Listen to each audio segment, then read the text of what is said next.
안녕하세요. 오늘의 사연은 서울에 살고 있는 34살 김지아 씨의 이야기입니다.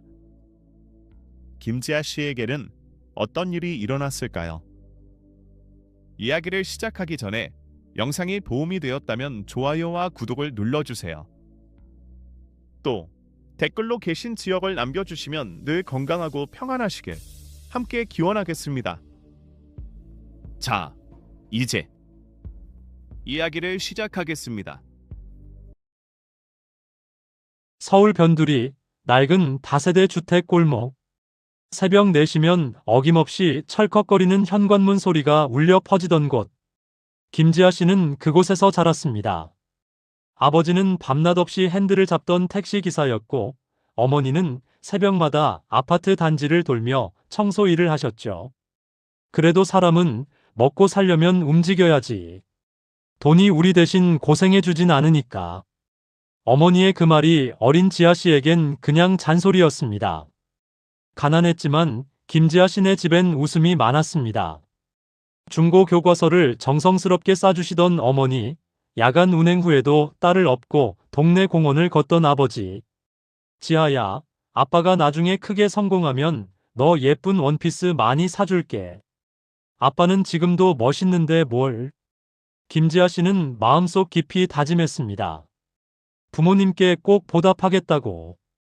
대학도 집에서 가까운 곳으로 진학했고, 아르바이트로 용돈도 스스로 벌었습니다. 부모님께 손 벌리는 게 죄스러웠으니까요. 졸업 후엔 작은 무역회사에 취직했습니다. 월급은 많지 않았지만 정규직이었고, 김지아 씨는 매달 월급의 절반을 부모님께 드렸습니다. 지아야, 너도 모아야지. 시집 갈 때 필요한데. 엄마, 난 아직 멀었어. 우선 부모님 편하게 모시는 게 먼저지. 26, 27, 28.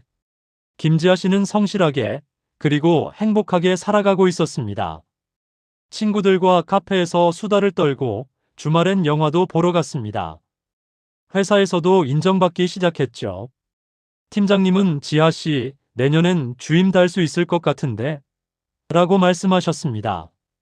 김지아 씨에게는 3살 위 오빠가 한 명 있었습니다. 어릴 적엔 동생을 챙겨주던 오빠였죠. 중학교 때 동네 불량배들로부터 막아줬던 오빠. 누나는 공부만 해. 돈 버는 건 내가 할게라고 큰 소리치던 그 오빠.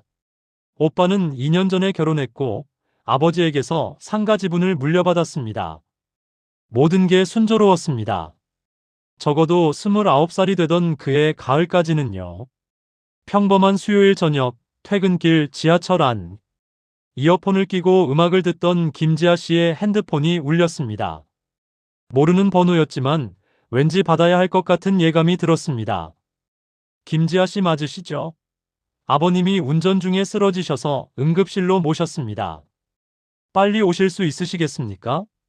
그 순간 김지아 씨의 세상이 멈췄습니다. 지하철에서 뛰쳐나와 택시를 잡았습니다. 손이 너무 떨려서 핸드폰을 제대로 잡을 수조차 없었죠. 어머니께 전화를 걸었지만 받지 않으셨습니다. 아마 청소 일을 하고 계셨겠죠.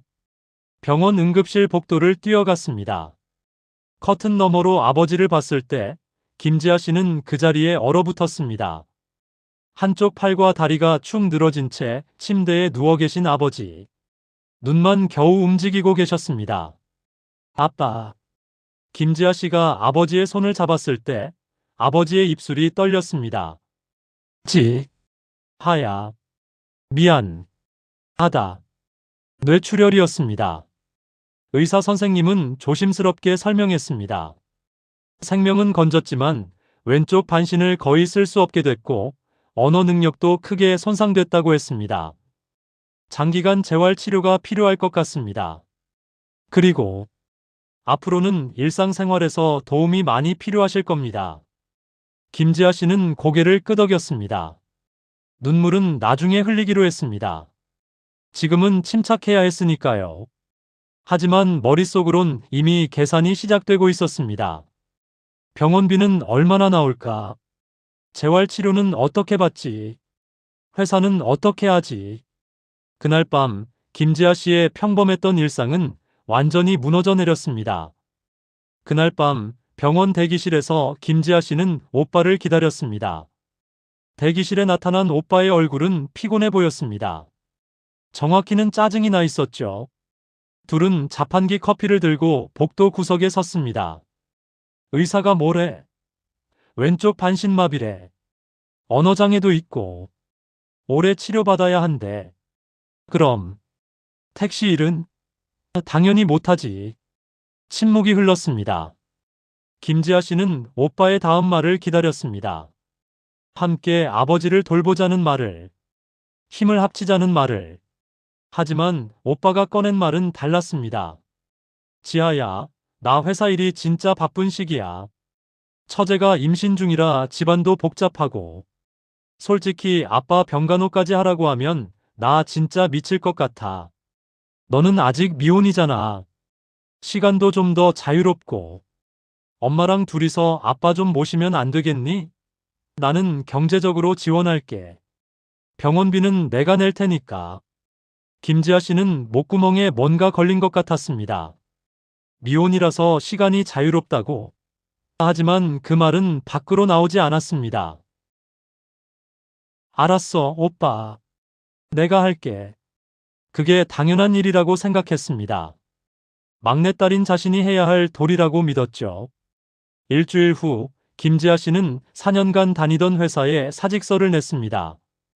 팀장은 만류했습니다.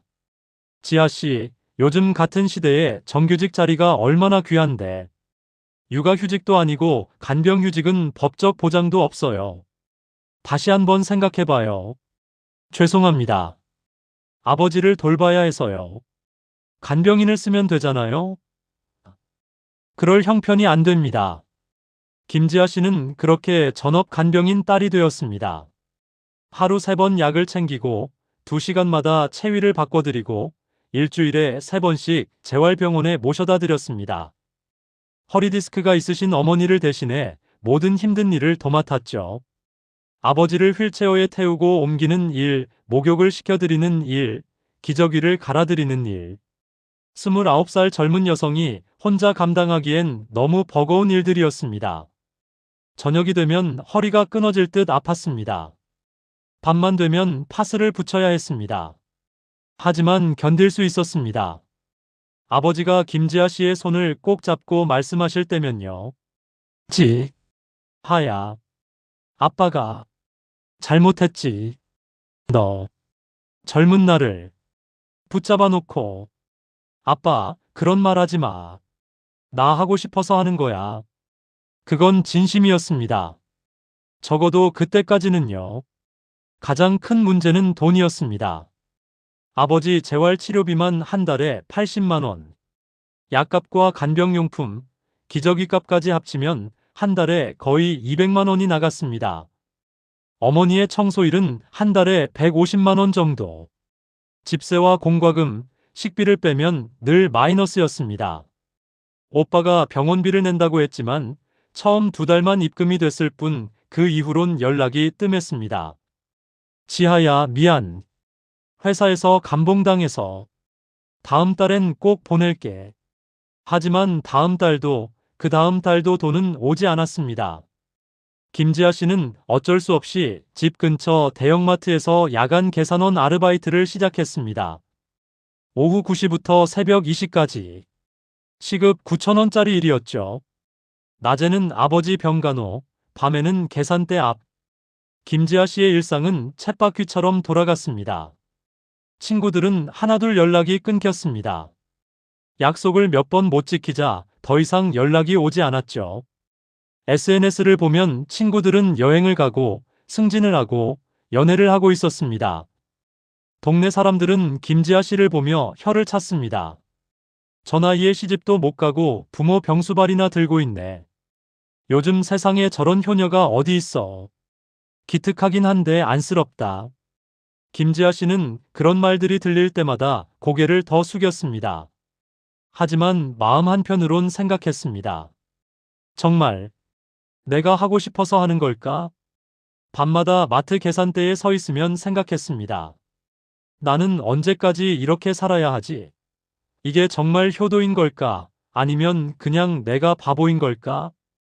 아버지가 쓰러진 지 8개월이 지났을 무렵 오빠에게서 전화가 왔습니다. 지하야, 요즘 어때? 힘들지? 응, 그럭저럭. 미안해. 나도 요즘 회사 일이 너무 바빠서. 김지아 씨는 대답하지 않았습니다.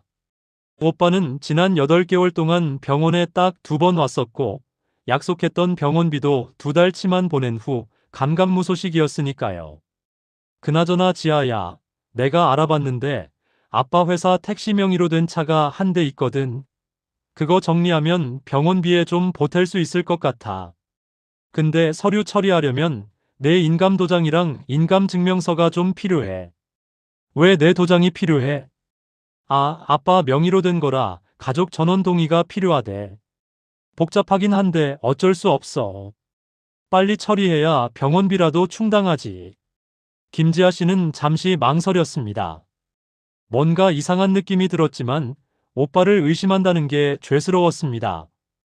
가족을 믿지 못한다면 누굴 믿겠어요? 알았어, 오빠. 내일 우편으로 보낼게. 고마워, 지아야. 역시 우리 동생밖에 없어. 다음 날, 김지아 씨는 인감도장과 인감증명서를 우편으로 보냈습니다. 시간은 흘러 아버지가 쓰러진 지 1년 반이 지났습니다. 재활의사 선생님이 신중한 얼굴로 말씀하셨습니다. 김지아 보호자님, 솔직하게 말씀드리면 지금 아버님 상태로는 완전한 회복은 어렵습니다. 오래 병원에 계시는 것보다 가정에서 편안하게 지내시는 게 더 나을 수도 있어요. 그날 밤, 김지아 씨와 어머니는 부엌에서 조용히 울었습니다. 지아야, 엄마라도 건강했으면 내가 이렇게까지 안 해도 될 텐데. 엄마, 아빠가 우리 키워준 세월 생각하면 이 정도는 아무것도 아니야. 그렇게 말했지만 김지아 씨의 마음은 조금씩 달아가고 있었습니다. 그 즈음, 집에 한 통의 우편이 왔습니다. 채무 변제 독촉장. 생전 처음 보는 캐피탈 회사에서 온 것이었습니다. 봉투를 뜯어본 김지아 씨는 그 자리에서 얼어붙었습니다. 김지아님, 귀하는 캐피탈 대출 7천만 원의 연대 보증인으로 등록되어 있으며 현재 3개월 이상 연체 상태입니다. 10일 이내에 연락 주시기 바랍니다. 제 이름, 제 주민등록번호, 그리고 연대 보증인 서류 속에 찍혀 있는 인감도장. 그건 김지아 씨가 오빠에게 보내준 바로 그 도장이었습니다. 손이 떨렸습니다. 숨이 막혔습니다. 7천만 원. 김지아 씨가 평생 벌어도 갚기 힘든 돈이었습니다. 아니, 지금 상황에서는 평생 벌어도 갚을 수 없는 돈이었습니다. 바로 오빠에게 전화를 걸었습니다. 손이 너무 떨려서 번호를 누르는 것도 힘들었습니다. 오빠, 이게 뭐야? 내가 언제 대출 보증을 선다고 했어? 잠시 정적이 흘렀습니다. 그리고 오빠의 목소리가 들려왔습니다. 놀라지도 않은, 오히려 짜증 섞인 목소리였습니다. 아, 그게 회사 자금이 조금 막혀서. 근데 괜찮아, 지아야. 금방 갚을 수 있는 돈이야. 당황하지 말고. 오빠, 이거 7천만 원이야. 7천만 원. 내가 서류에 사인한 적도 없는데 어떻게 내 도장이 찍혀 있어? 야, 가족끼리 그런 걸 따져. 아빠 병원비도 다 내가 먼저 챙겼잖아. 그 순간 귀에서 삐라는 소리가 나며 손이 떨리기 시작했습니다. 오빠, 아빠 병원비 2달치밖에 안 보냈잖아. 나머지는 다 내가 마트 알바하면서 벌었어. 그런데 가족끼리니까 내 도장 위조해도 된다고? 지하야, 야. 너 지금 목소리 왜 그래? 내가 언제 위조? 김지아 씨는 전화를 끊었습니다. 더 이상 들을 수가 없었습니다. 그리고 그 자리에 주저앉아 한참을 울었습니다. 그날 밤, 김지아 씨는 아버지 병실에 들어가 한참 동안 울었습니다. 아버지는 말을 또렷하게 할 수 없지만 딸의 얼굴을 보시며 눈을 크게 뜨셨습니다. 왜 울어? 김지아 씨는 천천히 모든 사실을 말씀드렸습니다. 오빠가 제가 보낸 도장으로 대출 보증을 섰어요. 7천만 원이에요, 아빠. 어떻게 해야 해요? 아버지의 얼굴에서 피가 쏙 빠져나가는 게 보였습니다. 그 놈이. 아버지는 움직이지 않는 왼손을 떨며 입술을 꽉 깨물었습니다. 그 표정을 보는데 김지아 씨의 가슴이 찢어지는 것 같았습니다. 아버지는 분명 오빠를 믿으셨을 텐데, 아들이 딸을 이렇게 배신할 거라곤 상상도 못 하셨을 텐데. 며칠 후 아버지가 갑자기 김지아 씨를 불렀습니다. 평소보다 더 간절한 목소리였습니다. 아, 아빠. 서랍, 노란 파일. 서랍, 노란 파일. 응, 집, 아빠, 빵. 김지아 씨는 그날 저녁 급히 집으로 돌아가 아버지 방 서랍을 뒤졌습니다. 그리고 정말로 노란색 파일 하나를 찾아냈습니다. 거기엔 몇 장의 서류와 함께 흰 봉투가 들어 있었습니다. 봉투 겉면엔 아버지의 굵은 글씨로 이렇게 쓰여 있었습니다. 지아에게. 언젠가 내가 이걸 보게 될 날이 올지도 모르겠다. 김지아 씨의 인생을 바꿀 노란 파일. 그 안에는 아버지의 마지막 사랑이 담겨 있었습니다. 손이 떨렸지만 천천히 봉투를 뜯었습니다. 아버지의 삐뚤빼뚤한 글씨로 긴 편지가 들어 있었습니다. 지아야. 아빠가 이 편지를 쓰는 건 너를 지키기 위해서란다. 아빠가 처음 쓰러졌을 때 제일 먼저 떠오른 얼굴은 너였다. 어릴 때부터 너는 늘 엄마를 도와 집안 살림을 챙기던 아이였지. 착하고 성실하고 누구보다 효심이 깊은 딸. 아빠는 네가 또 아빠 때문에 인생을 포기하게 될까봐 죽는 것보다 그게 더 무서웠다. 그래서 아빠가 건강할 때 미리 준비해둔 게 있다. 첫째, 진명의 하나를 내 앞으로 옮겨 놓았단다. 오빠에게는 결혼할 때 상가 지분을 넘겨줬으니 서운해하진 않겠지. 둘째, 내 이름으로 된 채무는 절대 내가 책임지지 않아도 된다는 공증을 받아뒀다. 혹시라도 오빠가 아니면 다른 누군가가 내 이름을 빌려 대출을 일으킨다면 이 서류를 가지고 변호사를 찾아가라. 지하야, 효도는 내 인생을 포기하는 게 아니란다. 내가 행복하게 사는 것. 그게 아빠가 바라는 진짜 효도야. 부디 너 자신을 먼저 사랑하며 살아라. 그게 아빠의 마지막 부탁이다. 그 밑에는 아버지의 떨리는 서명과 부동산 등기 권리증 사본, 그리고 이미 몇 달 전에 작성된 공증 문서가 첨부되어 있었습니다. 김지아에게 모든 채무를 물려주지 않는다는 내용의 유언 공증이었습니다. 김지아 씨는 바닥에 주저앉아 소리 없이 울었습니다. 아버지는 이미 오래전부터 딸을 지키기 위한 준비를 하고 계셨던 겁니다. 택시를 몰며 몸이 부서지도록 일하시면서도 딸의 미래를 생각하셨던 겁니다. 다음 날 아침 김지아 씨는 공증 문서와 채무 독촉장을 들고 법률 상담소를 찾았습니다. 변호사는 서류를 찬찬히 보더니 고개를 끄덕였습니다. 아버님이 미리 이런 준비를 해두신 게 정말 큰 도움이 되겠네요. 이 공증 문서가 있으면 연대보증 자체가 무효가 될 가능성이 높습니다. 더구나 인감도장 위조 사실까지 입증하면 오빠분이 형사처벌을 받을 수도 있고요. 그럼 저는 7천만 원 안 갚아도 되는 거예요? 네, 충분히 다툴 수 있습니다. 오빠분의 위조 사실을 입증하고 이 공증 문서를 제출하면 됩니다. 그리고 변호사가 덧붙인 말이 아직도 잊혀지지 않습니다. 가끔 자식 중 한 명이 부모를 돌보고 있으면 다른 형제들이 그 자식을 지갑으로 보는 경우가 있어요. 돈도 안 쓰고 시간도 많고 어차피 미혼이니까 이용해도 된다고 생각하는 거죠. 심지어 간병하는 대가라고 정당화하기까지 합니다. 아버님은 그걸 알고 계셨던 것 같습니다. 김지아 씨는 그제야 깨달았습니다.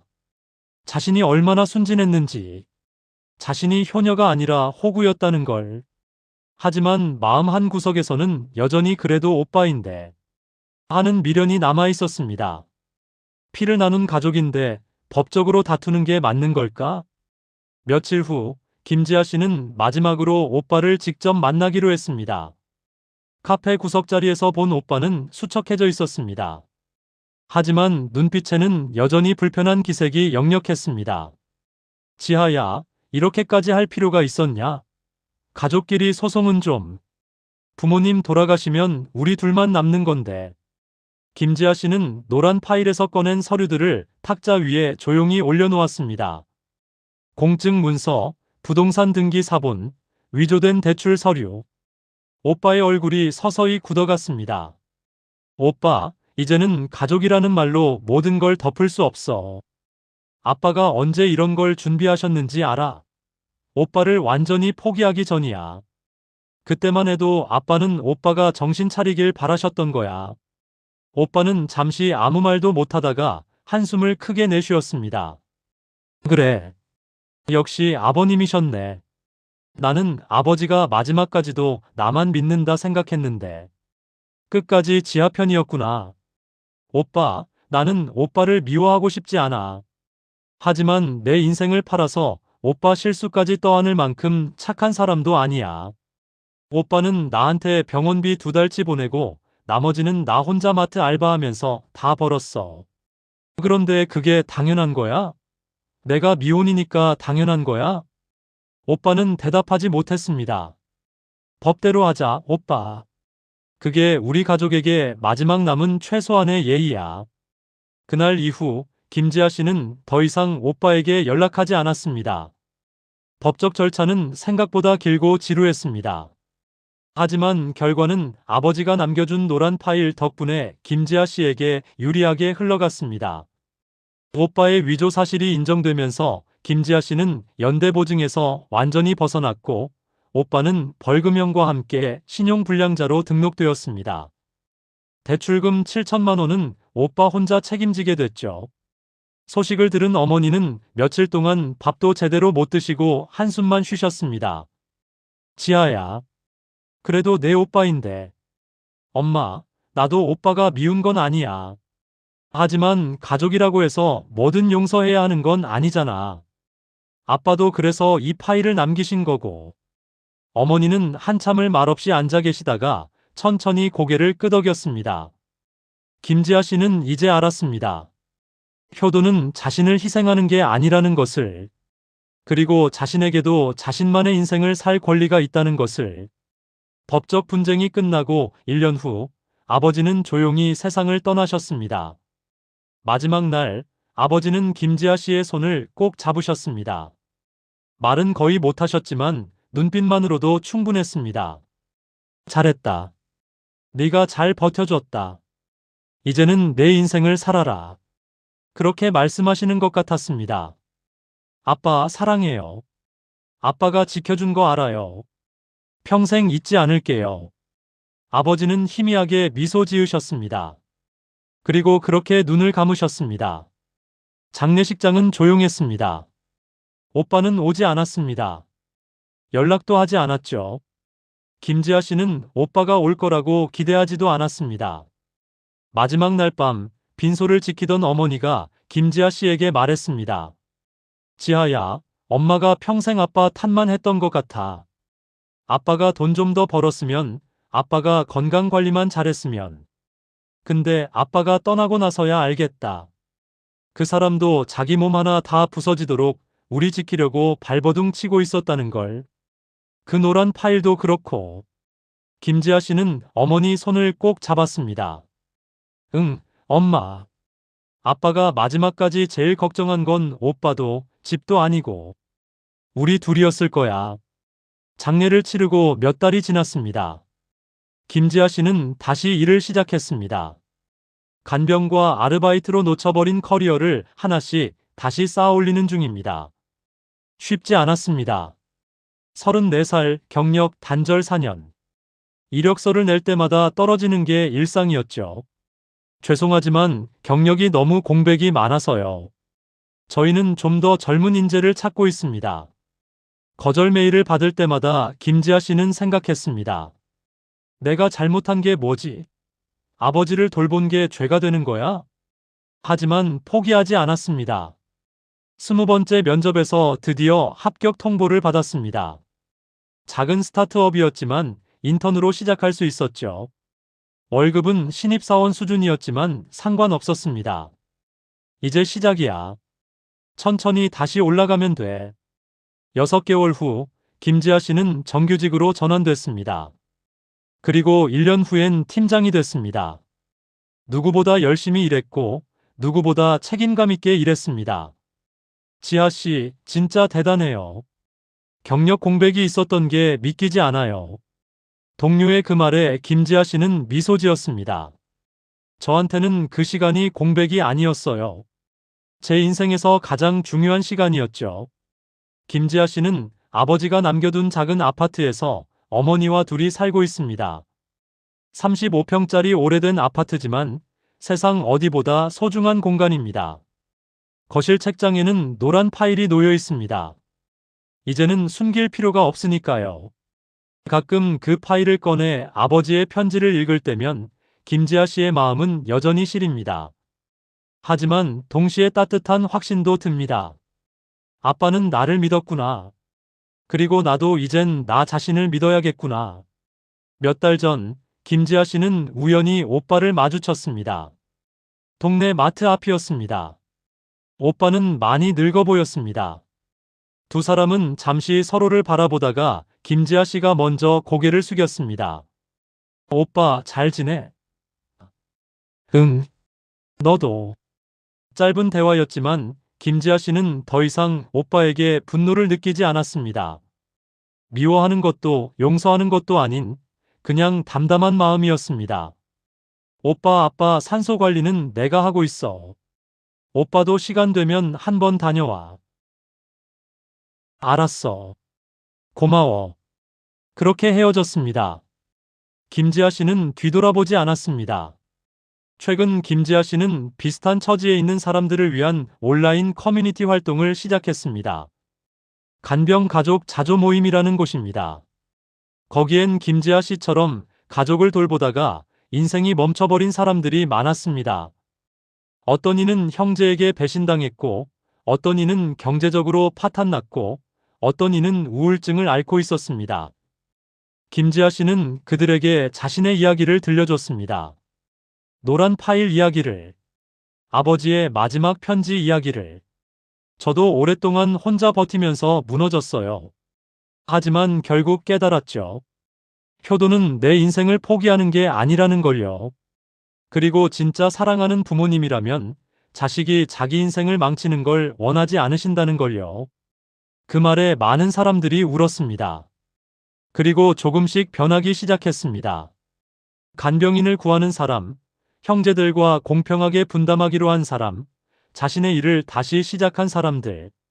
지난주 김지아 씨는 어머니와 함께 아버지 산소를 찾아갔습니다. 봄이었습니다. 산소 주변에 개나리가 만발했습니다. 김지아 씨는 아버지 묘 앞에 꽃을 놓고 조용히 말했습니다. 아빠, 저 요즘 잘 지내요. 회사 다니고 친구들도 만나고 가끔은 영화도 보러 가요. 아빠가 원하시던 대로 제 인생 살고 있어요. 늦었지만 이제라도 이렇게 사는 거 괜찮죠? 바람이 불었습니다. 마치 아버지가 대답하는 것 같았습니다. 그래, 잘했다. 내가 행복하면 그게 아빠한테는 최고의 효도란다. 김지아 씨는 미소 지었습니다. 그리고 어머니 손을 잡았습니다. 엄마, 우리 이제 행복하게 살자. 그게 아빠가 원하시는 거니까. 김지아 씨의 이야기는 여기서 끝이 아닙니다. 이제 34살. 앞으로 살아갈 날이 훨씬 더 많이 남아있죠. 하지만 김지아 씨는 이제 확신합니다. 자신이 어떤 삶을 살아야 하는지, 무엇을 소중히 해야 하는지, 그리고 진짜 효도가 무엇인지. 만약 지금 이 이야기를 듣는 누군가가 가족을 돌보느라 자신의 인생이 멈춰 있다고 느낀다면, 만약 효자, 효녀라는 이름 아래 자신을 희생하고 있다면, 부디 기억하세요. 당신의 부모님이 진짜 원하는 건 당신의 희생이 아니라 당신의 행복입니다. 그리고 당신에게도 당신만의 인생을 살 권리가 있습니다. 김지아 씨는 오늘도 그렇게 믿으며 살아갑니다. 아버지가 남겨준 노란 파일을 가슴에 품고, 그리고 자신의 인생을 당당하게, 한 걸음씩 걸어가고 있습니다. 이것이 서울에 사는 34살 김지아 씨의 이야기입니다. 들어주셔서 감사합니다.